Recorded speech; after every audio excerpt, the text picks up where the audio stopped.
So, good morning to you, Flash. How are you today? I'm doing good, and you, MT?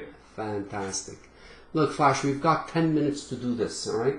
So, tell me how you trade the Golden Road. It's very simple how I trade it. Personally, I like trading it on the 5 minutes and 15 minutes, and here's how I do it.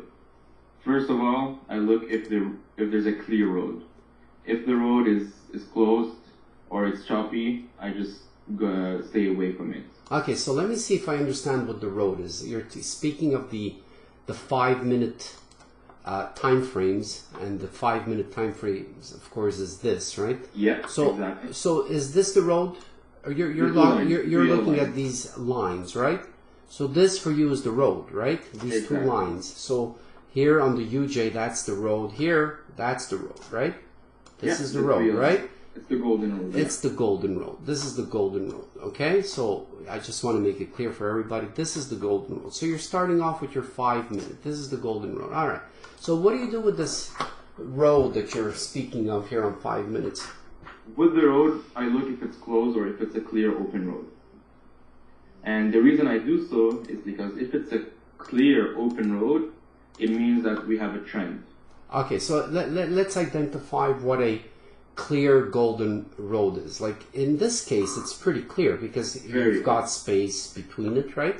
Exactly. Beautiful space. Like here, right now, there's no road. So this is the difference, right? You're looking for a clear road rather than a closed road, right? Exactly. Okay, so like it's very hard because right now, most of the roads are nice and open, but you know, if there's one road, and of course this happens all the time, if there's one road that's closed, this is the one. So this is not the kind of road you're looking for.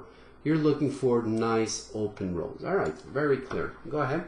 Yeah, so now that I've identified if it's a closed or open road, I look where it's going, if it's a down road or an up road. Okay, so let's clear that up. Okay, so here, what would you say this road is like? Going downwards. It's going down. Yeah, it's nice and clear. What about this one? Right now, it's an up road. This is going up, right? What about this road? Going down. It's going down. And this one? Going down. Ah, so that's quite simple. All right. Very simple. Okay, go ahead. So now, after you've identified if the road is going up or down, you simply wait for the signals to go with the direction of the road. Ah, okay. So example. An example on the UJ, we have a beautiful example. We had all the pinks down and the road were successful.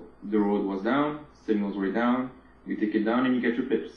Beautiful, beautiful. Is there a time where you might say, you know what, like this one here, like why wouldn't you take this? Why? I wouldn't take a signal on the 5 minute if we have something opposite on the 15. And if there's confliction, I just stay away. But look at this, right? There's lots of conflicts now because you have an hourly signal, you have 15. So there are times where you say, you know what, a road can go on forever. So there are times where you start ignoring signals because maybe the opposite, a reversal is taking place. Exactly. So you always have to respect the major rules also. And the same thing is happening here, right? On the CAD, okay, you have a system, you have some system, all right. So this road maybe you might get some new signals, but this is when the road was clear, and now all of a sudden you're getting a reversal. All right. So if we pay attention to all the signals in the road, it's mind-blowing how successful all the signals were. All right, up. Maybe just this one had a bit of problems. Look at here, all in the road, making lots of sense. Okay. What I recommend for a newbie just starting out trading the road is to filter your trades. What I mean is take the best signals, and as you practice it, you'll get better at taking more signals. For example, the best signals to start with is a MIM in the Golden Road, like a red-pink or a pink-pink, a MIM inside the Golden Road. This is like, if you wait for these setups, they would be amazing. Next, if you get better, then you can start maybe taking the reds. Personally, I don't take the red only. I would wait for a pink. Okay, so let's go back, all right? If you would have taken all the pinks, only the pinks and reds or pinks, or red pinks, okay, as long as like right away, like this one, that's why maybe it failed, is because it never got followed by a pink. But all the pinks, okay, I won't count this, but all the pinks were successful. Exactly. And you can use the same concept on the 15-minute charts, so exactly the same way as we just explained on the 5-minute charts. All right, so here, if we look at the 15 minutes, the only true in-the-road signal with the trend would have been this guy, right? And also on the UC. And the UC, that's right. Yeah. Exactly. Two of them. We only had two. These were only red. You don't like the reds as much as you said. Exactly. Okay, so you ignore reds. So if there was one, this is the one. Even this one succeeded, even though it might not look like it succeeded. Of course, this was like 7 o'clock this morning, so we don't even consider it. And never consider trades when you have two opposite signals. But just to look at it, even though you had one here, it still was successful because we're only looking for 5 pips. And the lowest it went on this candle is more than 5 pips when this candle closed. So even though this one, even though it doesn't look too pretty, was successful. So if you're even looking for 15-minute signals, these were it, as long as there's some pink involved. Pink red or pink. Exactly. Awesome. Very simple. Awesome. So what do you do with the hour charts and the 4-hour charts? They're here to determine my story, my bias. If for example, we're starting to get a setup telling me that the trend is over, that's when I will start considering a cross. Or if we have signals with the trend in the road, that's even better because it might break the highs or the lows. So the 1 hour and 4 hour, they're my favorite toys to set up to tell me what the story is. The story is. Now, again, the road also applies here because look at these signals in the road kind of thing. Maybe this one was more of a, wasn't really in the road, but if there was one clear signal in the road, was this one. And this one, when you look at this in the hourly signal, this was a lot of pips. Now, here you had another one on the 4 hours that made a lot of sense. Okay, because these are 4-hour candles. There's lots of pips that went through here, and you could see it. Okay, when you would correlate this signal, let's say with a 15-minute signal and a 5-minute signal, you actually got your trade through. So even today we don't notice many of them, but in the road signals are also extremely effective on the pound USD.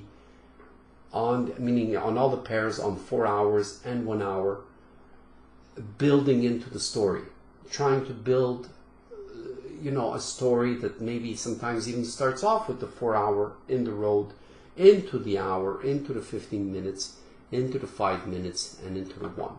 So you try and look for that too. Exactly. Always with a story. You never trade without a story. Okay. So what are all these things? Can you explain what all these lights are all about here, and these momentum bars? What do you call these momentum bars? There's the momentum bars.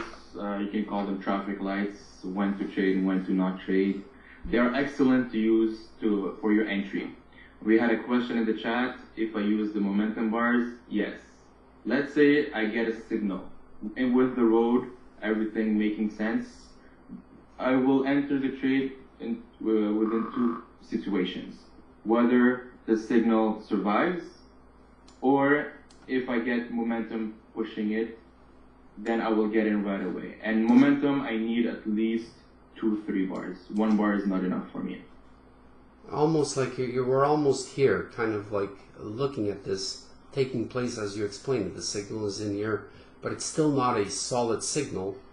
Okay, it's still trying to survive, but yet the bars kind of took it down, and there it is, still playing its part. Because these bars, if they're red, chances are, and the higher the number, right? The higher the number, the more the push, the thrust. The better it is, yeah, right. Exactly. So you wait for momentum, or you wait until the signal survives. And then once you enter it right away. You put your 5 pips take profit, and you wait until you win. Beautiful. So that's what you're looking for. You're looking for 5-minute signals, right, on binary options, or 5 pips on the Forex. Exactly. Based on everything you've just explained. Exactly. It makes a lot of sense. So like the more the lights go on, the more action there are in the markets. That's basically what all these lights are telling us. Okay, the more you see them screaming, if they're all at one, let's say they're all at one and silent, that means the markets are extremely quiet. Right? Would you say that's what it is? Okay, very good. Most of them are 2 and 1. It means that it's not very active right now. But in a volatile market, they'll start screaming, and that's perfect to get your entries. Fantastic. I want to really thank you for this, Flash. This was excellent. I loved it. I think you really covered everything, and I'm happy that you share how you trade in the room. And you're on the right road. You're on the golden path, my friend. I want to thank you for that, Flash. I'm the one who should be thanking you, because, like I said earlier, like you made the system so much easier to understand that I'm jealous of the people that just came in, because right now it's gonna take them a lot less time to understand and start trading this formula than when I started myself. So yeah, it's just getting incredible. Beautiful. Thank you, Flash. You're welcome, Anthony.